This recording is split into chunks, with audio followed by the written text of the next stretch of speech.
Israel doesn't produce oil and gas or hydroelectric power, but it does have one asset that could potentially be vital for energy production.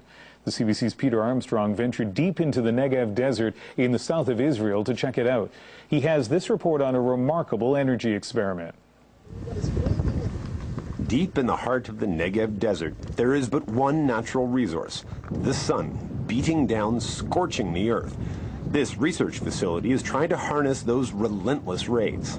You're saying this is basically the coming out party of solar energy? I hope so. I really hope so. Professor David Feynman has been working for 30 years and finally has found the breakthrough he's been waiting for. He's built a new, tiny solar panel that holds unprecedented amounts of heat and transforms it into electricity.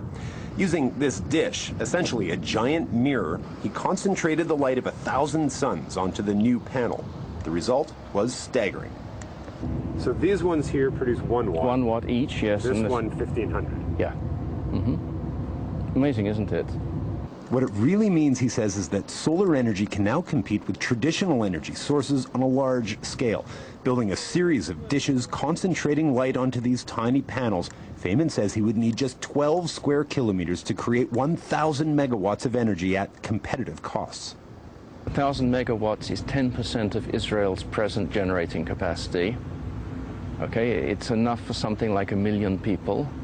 All of this has dramatically changed the landscape of solar energy. Once a bit player, now a realistic, viable, pollution-free alternative to conventional energy sources. Experts say with projects like this, solar energy has truly arrived on the scene. From the quiet of a desolate desert research station to the bustle of an industry working at full capacity, solar energy is big business here. Solel Industries watched sales soar past the $100 million mark last year. Their technology involves using huge concave mirrors to make steam. Just 2 weeks ago, the Israeli company signed a contract to build the world's biggest solar energy plant in the Mojave Desert in California. More than 1 million mirrors, 600,000 acres, and 550 megawatts of power. Solel won't disclose exact figures, but the solar energy will be sold between 10 and 12 cents per kilowatt hour. Solel's president and CEO says that falls well within today's market figures.